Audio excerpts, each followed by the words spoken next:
ಟಾರ್ಗೆಟ್ಗೆ ಮತ್ತು ಸ್ವಾಗತ. ಈಗ ನಿಮಗೆ ವಿಕೇಂದ್ರೀಕರಣ ಅನ್ನುವಂಥ ಪ್ರಶ್ನೆ ಬಂದಿದೆ. ವಿಕೇಂದ್ರೀಕರಣ ಮಾಡಲೇಬೇಕು, ಮತ್ತು ಸರ್ಕಾರದ ನಿಲುವು ಕೂಡ ಸರ್ಕಾರದ ಹತ್ರ ನೀವು ಕೈ ಚಾಚಲೇಬೇಕಾಗತ್ತೆ.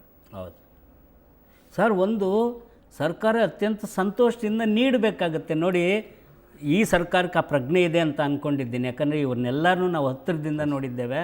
ಅವರೆಲ್ಲರೂ ಕೂಡ ಗ್ರಾಮೀಣದ ಹಿನ್ನೆಲೆಯಿಂದ ಬಂದಿರೋರು, ಭಾಳ ಕಷ್ಟದ ಬದುಕಿನಿಂದ ಬಂದಿರೋರು, ಅತ್ಯಂತ ಚಾಲೆಂಜನ್ನು ಎದುರಿಸಿ ಬಂದಿದ್ದಾರೆ. ಇದೇ ಗೋವಿಂದ ಕಾರಜೋಳ ಅವರು ದಲಿತ ಸಮುದಾಯದ ಬಂದರೂ ಕೂಡ ಇದನ್ನು ಸರಿ ಮಾಡೋ ಪ್ರಯತ್ನ ಮಾಡಲಿಲ್ಲ, ಅದು ಇನ್ನಷ್ಟು ಹದಗೆಡಿಸಿಟ್ರು ಹಿಂದಿನ ಸರ್ಕಾರದಲ್ಲಿ. ಸರ್, ಒಂದೇನಂದ್ರೆ ಅವರಿಗೆ ಸಾಂಸ್ಕೃತಿಕ ಇಲಾಖೆ ಮಿನಿಸ್ಟರ್ ಆಗಿದ್ದರೂ ಕೂಡ ಅವ್ರಿಗೆ ಇದೆಲ್ಲ ವ್ಯವಧಾನ, ಈ ಅಧಿಕಾರಶಾಹಿಯ ಮಾತು ಕೇಳಿ ಕೇಳಿಯೇ ಅವರಿಗೆ ಅದರ ಪರಿಕಲ್ಪನೆಯೇ ಮೂಡಲಿಲ್ವ ಅಂತ ನನಗೆ ಗೌರವದಿಂದ ಹೇಳ್ತಿದ್ದೇನೆ. ಸರ್, ಪರಿಕಲ್ಪನೆ ಇರಬೇಕು ಸರ್. ಇದು ಯಾವುದು ರಂಗಾಯಣ ಅಂದ್ರೇನು, ನೀನಾಸಂ ಅಂದ್ರೇನು, ಸಾಣೆಹಳ್ಳಿಯ ರೆಪರ್ಟ್ರಿ ಅಂದ್ರೇನು, ಸಮುದಾಯ ಯಾವ್ಯಾವ ಜಿಲ್ಲೆಯಲ್ಲಿ ಹೊಸ ಹೊಸ ಕಲಾವಿದರು ಬರ್ತಿದ್ದಾರೆ. ನಮಗೆ ಸಂಪೂರ್ಣವಾಗಿ ಸ್ವಾಯತ್ತತೆಯ ಇಂಡಿಪೆಂಡೆಂಟ್ ಕೊಡಬೇಕು.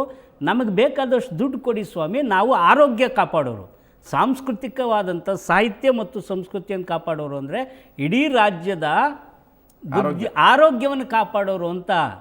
ಹೀಗಾಗಿ ಇದಕ್ಕೆ ಪ್ರಾಮುಖ್ಯತೆ ಕೊಟ್ಟ ಎಲ್ಲ ರಾಜ್ಯಗಳು ಆರೋಗ್ಯಪೂರ್ಣವಾಗಿ. ಆದರೆ ಒಂದು ನನ್ನ ಆರೋಗ್ಯ ಚೆನ್ನಾಗಿರಬೇಕು ಅಂದರೆ ದೈಹಿಕವಾಗಿ ನಾನು ಆರೋಗ್ಯವಾಗಿದ್ದರೆ ಸಮಾಜದ ಆರೋಗ್ಯವನ್ನು ಚೆನ್ನಾಗಿರ್ಲಿಕ್ಕೆ ಸಾಧ್ಯ. ಇವತ್ತು ಕಲಾವಿದರು ಬೀದಿಯಲ್ಲಿದ್ದಾರೆ. ಇವತ್ತು ಹವ್ಯಾಸ ರಂಗಭೂಮಿ ಇವತ್ತು ಏನೇ ಹವ್ಯಾಸಕ್ಕಿರ್ಬೋದು, ಅದು ವೃತ್ತಿ ರಂಗಭೂಮಿ ಕೂಡ ಅದು ಬೀದಿಯಲ್ಲಿದೆ. ಸೊ ಈ ವೃತ್ತಿ ರಂಗಭೂಮಿಯನ್ನು ನೀವು ಸರಿ ಮಾಡೋಕ್ಕೆ ಏನು ಮಾಡ್ತೀರಿ? ರಂಗಾಯಣ ಇರ್ಬೋದು, ಒಂದು ರೆಪರ್ಟ್ರಿ ಆಗಿ ಮಾಡ್ತೀರಾ, ನೀವು ಸಂಚಾರಿ ರಂಗಭೂಮಿಯಾಗಿ ಮಾಡ್ತೀರಾ, ಬೀದಿ ನಾಟಕ ಮಾಡ್ತೀರಾ.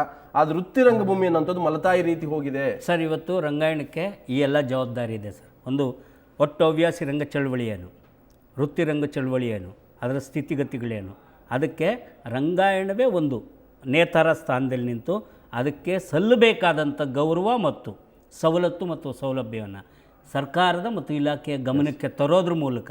ಯಾಕಂದರೆ ನಾನು ಆವಾಗಲೇ ಹೇಳ್ದಂಗೆ ಇದೊಂದು ಸ್ವಾಯತ್ತ ಸಂಸ್ಥೆ. ಉದಾಹರಣೆಗೆ ನೋಡಿ, ಮೈಸೂರು ಒಂದು ರಂಗಾಯಣ, ಆದರೆ ನಮ್ಮೆಲ್ಲರಿಗೂ ಗೊತ್ತಿರೋ ಪ್ರಕಾರ ಇನ್ನು ಈ ವರ್ಷದಲ್ಲಿ ಬೆಳ್ಳಿ ಹಬ್ಬವನ್ನು ಆಚರಿಸ್ತಾ ಇದ್ದೇವೆ. ಬೆಳ್ಳಿ ಹಬ್ಬ ಆಚರಿಸೋದಂದರೆ ಆಡಂಬರ ಸಂಭ್ರಮಕ್ಕಲ್ಲ, ಈ ಅರ್ಥವನ್ನೆಲ್ಲ ಹುಡುಕಕ್ಕೆ ಅಂತ. ಹೀಗಾಗಿ ಇವರೆಲ್ಲರನ್ನೂ ಒಟ್ಟಿಗೆ ಸೇರಿಸಿ ಒಂದು ದೊಡ್ಡ ಸಂವಾದವನ್ನು ಮಾಡಿ ನಾವು ಸರ್ಕಾರಕ್ಕೆ ವರದಿಯನ್ನು ಸಲ್ಲಿಸ್ತೀವಿ. ನಾವೆಲ್ಲರೂ ಕೂಡ ಒಂದೇ ಮನೆಯ ಅಣ್ಣತಮ್ಮರು ಥರ, ನಾವೆಲ್ಲ ಒಂದೇ ಕುಟುಂಬದವ್ರು ಸರ್. ವಸುದೈವ ಕುಟುಂಬಕಂ ನಮ್ಮದು. ಪ್ರಸನ್ನರವರು ಏನು ಸಾಮಾನ್ಯ ಕೊಡುಗೆ. ಜಾತಗಳ ನಾಯಕ ಅಂತ ನಿಮ್ಗೆ ಕರೀತಾರೆ ಸರ್. ಜಾತಗಳು ಅಂದರೆ ಅವತ್ತು ನಮ್ಗೆ ಅದೇನೇ ಜೀವ ಕೊಟ್ಟಿದ್ದು. ಇವತ್ತೇನ ನಾನು ನಿಮ್ಮ ಮುಂದೆ ಕೂತು ಮಾತಾಡ್ತಾ ಇದ್ದೀನಿ, ಹಾಡ್ತಿದ್ದೀನಿ ಅಂದರೆ ಅದೇ ಆಶೀರ್ವಾದವೇ.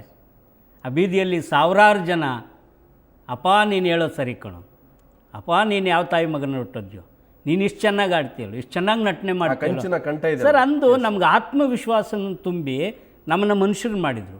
ಆಮೇಲೆ ಕಷ್ಟ ನಷ್ಟ ಏನು ಅಂತ ಎದುರಿಗೆ ಕಣ್ಣೆದುರಿಗೆ ನೋಡೋ ಅಂಥ ಭಾವ ಬಂತು. ಆದರೆ ಎಂದೂ ಕೂಡ ನೀನು ಮೋಸ ಮಾಡಬೇಡ, ನೀನು ಹಾದಿ ಬಿಟ್ಟು ಹೋಗಬೇಡ, ಒಂದು ಸಂಸ್ಕೃತಿವಂತನಾಗಿ ಬೆಳಿ ಅಂತ ಜನ ಮಾರ್ಗದರ್ಶನ ಮಾಡಿದ್ರು. ಹೀಗಾಗಿ ಅದನ್ನು ಕಳ್ಕೋಬಾರ್ದು ಸರ್. ನಾವೇನಾದ್ರು ಈ ರಾಜ್ಯಕ್ಕೆ ಜನತೆ ಗೌರವ ಕೊಡ್ತೀವಿ ಅಂದರೆ ನಮ್ಮನ್ನು ನಾವು ಟ್ರಾನ್ಸ್ಪರೆಂಟಾಗಿ ಇಟ್ಕೊಂಡು ಒಂದು ಸ್ವಲ್ಪ ಜನಕ್ಕೋಸ್ಕರ ಜನ್ಯವರು ಒಂದು. ಈಗ ಡಾಕ್ಟರ್ ಸಿದ್ಧಲಿಂಗಯ್ಯ ಅವರು ಇವತ್ತೇನಾದರೂ ಈ ಕ್ರಾಂತಿಯ ದೊಡ್ಡ ಒಂದು ಅಲೆಯನ್ನು ಎಬ್ಬಿಸುವಂಥ ಸಾಹಿತ್ಯ ಕೊಟ್ಟರು, ಕಾವ್ಯಗಳು ಕೊಟ್ಟರು. ಸಿದ್ಧಲಿಂಗಯ್ಯ ಅನ್ನುವಂಥದ್ದು ಸಾಮಾನ್ಯ ಜನರಿಗೆ ಅರ್ಥ ಮಾಡಿದ್ದೇ ಜನ್ನಿ. ಇವತ್ತು ಸಿದ್ಧಲಿಂಗಯ್ಯನವರು ಎಲ್ಲೋ ಒಂದು ಕಡೆ ಅವರ ತಾತ್ವಿಕ ನಿಲುವು ಬದಲಾವಣೆ ಆಗಿದ್ದಾರೆ. ಯಡಿಯೂರಪ್ಪನವ್ರನ್ನ ಆಧುನಿಕ ಬಸವಣ್ಣ ಅಂತ ಹೇಳ್ತಾರೆ. ಅವ್ರ ಪುಸ್ತಕಗಳನ್ನು ಕುಮಾರಸ್ವಾಮಿಗೆ ಅರ್ಪಿಸ್ತಾರೆ, ಹೆಗ್ಡೆಯವರು ಅರ್ಪಿಸ್ತಾರೆ. ಬಟ್ ಜನ್ನಿಗೂ ಈಗ ಸಿದ್ಧಲಿಂಗಯ್ಯ ಅವರು ದಾರಿ ಭಿನ್ನನ ಅಂತ ಸರ್ ಹಾಗೇನಿಲ್ಲ. ಒಂದು ನನಗನ್ಸೋ ಪ್ರಕಾರ ಸಿದ್ಧಲಿಂಗಯ್ಯನವರು ಈ ನಾಡಿನ ಜನಪರವಾದಂಥ, ಅದು ದಲಿತ ಚಳುವಳಿಗೆ, ಬಂಡಾಯ ಚಳುವಳಿಗೆ ಕೊಟ್ಟಂಥ ಕೊಡುಗೆಯನ್ನು ಚರಿತ್ರೆ ಮರೆಯೋಕ್ಕೆ ಸಾಧ್ಯನೇ ಇಟ್ಕೊಂಡೇ ಮಾತಾಡ್ತಾ ಇದ್ದೀವಿ. ಭಾಳ ಸ್ಟ್ರಾಂಗ್ ಆಗಿದೆ. ಒಂದು ಇಲ್ಲಿ ಒಬ್ಬ ಕವಿ, ಒಂದು ವ್ಯಕ್ತಿತ್ವ, ಇದನ್ನು ನೋಡೋದ್ರೊಟ್ಟಿಗೆ ಒಬ್ಬ ವ್ಯಕ್ತಿ ಅಂತಲೂ ನೋಡಬೇಕು. ಕೆಲವು ಇತಿಮಿತಿಗಳಿರ್ತವೆ. ಆದರೆ ನನಗನ್ಸೋ ಪ್ರಕಾರ ಇವತ್ತು ಕೂಡ ಸಿದ್ಧಲಿಂಗಯ್ಯ ತನ್ನ ತತ್ವ ಸಿದ್ಧಾಂತವನ್ನು ಕಳ್ಕೊಂಡಿದ್ದಾರೆ ಅಂತ ಅನ್ನಿಸ್ತಿಲ್ಲ. ಯಾವುದೋ ಒಂದು ಅಧಿಕಾರದಲ್ಲೋ ಅಥವಾ ಎಲ್ಲೋ ಇದ್ದಾಗ ಈ ಥರದ ನುಡಿಗಳನ್ನು ಆಡೋದು, ಅದನ್ನು ಮೀಡಿಯಾದವ್ರು ತಿರ್ಚಿದ್ದಾರೆ ಅಂತೂ ಅವ್ರು ಹೇಳ್ತಾರೆ ಸರ್. ಹೆಗ್ಡೆಯವ್ರಿಗೆ ಇದನ್ನು ಅರ್ಪಣೆ ಮಾಡೋದು, ಅವರ ಒಳಗಿನ ಒಂದು ರೆಸ್ಪೆಕ್ಟ್. ಅದೇ ರಾಮಕೃಷ್ಣ ಹೆಗಡೆ ದಲಿತ ಚಳವಳಿಯನ್ನು ಹೊಡೆದಾಕಿದ್ರು, ರೈತ ಚಳವಳಿ ಹೊಡೆದಾಕಿರು ಅಂತ ಆರೋಪ ಅವ್ರ ಮೇಲೆ ಇದೆ, ಗಂಭೀರವಾದ ಆರೋಪ ಇದೆ. ಅದು ನಾನು ಅನಿಸೋ ಪ್ರಕಾರ ಅದು ಸಿದ್ಧಲಿಂಗಯ್ಯನವರು ವೈಯಕ್ತಿಕತೆಗೆ ಬಿಟ್ಟಿದ್ದು ಅಂತ. ವೈಯಕ್ತಿಕವಾಗಿ ಅವರಿಗೆ ಒಂದು ಭಾವ ಇರ್ಬೋದು ಹೆಗ್ಡೆಯವ್ರ ಬಗ್ಗೆ, ಆ ಪುಸ್ತಕವನ್ನು ಅರ್ಪಣೆ. ಆದರೆ ಸಂಘಟನೆಗಳು, ಹೋರಾಟಗಳ ಬಗ್ಗೆ ಅವ್ರ ಮನೋಭಾವ ಬದಲಾಗಿದೆಯಾ ಅಂತ ಕೇಳಿದ್ರೆ ನಾನು ಪ್ರಾಮಾಣಿಕವಾಗಿ ನೀವು ಕೂಡ ರಂಗಾಯಣನೋ ಅಥವಾ ಯಾವುದೋ ಸ್ಥಾನಮಾನಕ್ಕಾಗಿ ನಿಮ್ಮ ಅಂತಸತ್ವವನ್ನು ರಾಜಿ ಮಾಡ್ಕೊಳ್ಳಲ್ಲ. ಸಾಧ್ಯನೇ ಇಲ್ಲ ಸರ್. ಯಾಕಂದರೆ ಆ ಜಾಗ ಅಂಥದ್ದು, ಇವಾಗ ಉದಾಹರಣೆಗೆ ಸಿದ್ಧಲಿಂಗಯ್ಯನವರದಂಥ ಜಾಗಕ್ಕೂ ನಾವು ಹೋಗ್ತಾ ಇರೋಂಥ ಜಾಗಕ್ಕೂ ಇದೆಯಲ್ಲ, ಸಂಪೂರ್ಣವಾಗಿ ವ್ಯತ್ಯಾಸ. ನೀವು ಈಗಲೂ ಬೀದಿಯಲ್ಲಿ ಇರಬೇಕು. ಇದು ಸಂಪೂರ್ಣ ಜಂಗಮ ಸ್ವರೂಪಿ ಆಗಲಿಲ್ಲ ಅನ್ನೋದ್ರ ಬಗ್ಗೆ ನಮಗೆ ನೋವಿದೆ.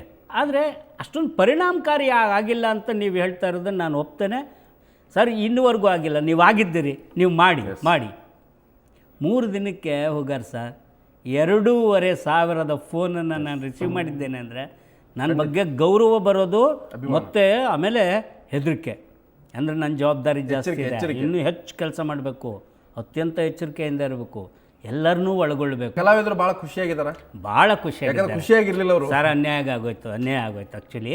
ಆ ಕ್ರಮಬದ್ಧತೆ ಏನಿತ್ತು ಅದನ್ನು ಭಾಳ ದ್ವೇಷದಿಂದ ಮಾಡಿದ್ದಾರೆ. ಇಡೀ ಮೈಸೂರಿನ ಹವ್ಯಾಸಿ ರಂಗಭೂಮಿ ಅವ್ರ ಪರವಾಗಿ ನಿಲ್ತು.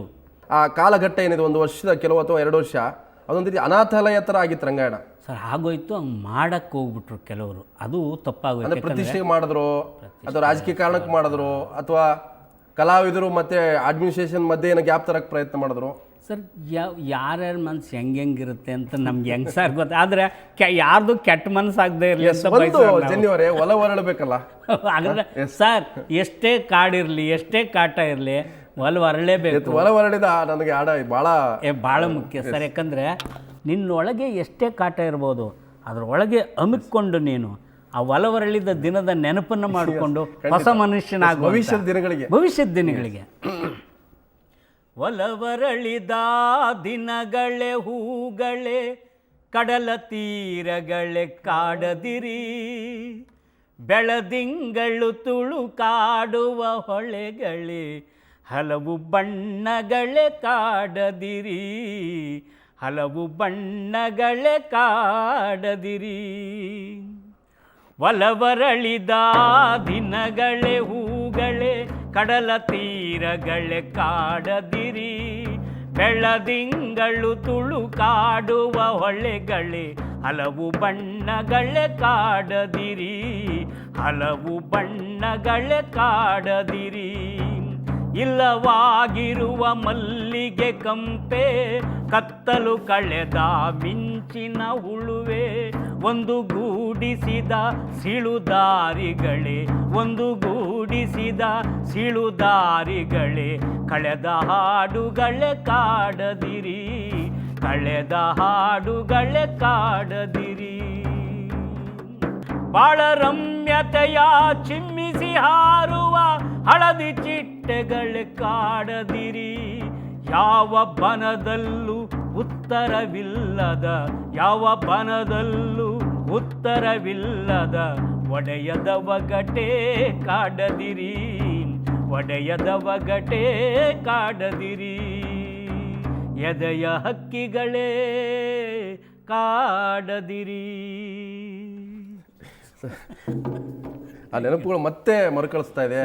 ಆದರೆ ಘೋರ ವೃಕ್ಷಗಳು ಮತ್ತೆ ಮತ್ತೆ ಎರಗಿ ಬಿದ್ದರೆ ಕೆಳಗಿರ್ತಕ್ಕಂಥ ಹುಲ್ಲು ಕಸ ಕಡ್ಡಿ ಎಲ್ಲವೂ ಕೂಡ ಸರ್ವನಾಶ ಆಗಿಬಿಡುತ್ತೆ. ಘೋರ ವೃಕ್ಷ ಅವತ್ತು ಕೂಡ ಬೀಳಬಾರ್ದು, ಆಲದ ಮರ ಬೀಳಬಾರ್ದು. ಅದು ಬಲಹೀನರ ಮೇಲೆ ಭಾಳ ಇನ್ನಿಮ್ಮ ಅನ್ನೋದು. ಆಮೇಲೆ ಸರ್, ಈ ಕಲಾವಿದರು ಮನುಷ್ಯರು ಗಟ್ಟಿಗರು ನಾವು ಬಲಹೀನರು ಅಂತ ಅಂದ್ಕೊಳ್ಳೇಬಾರ್ದು ಸರ್.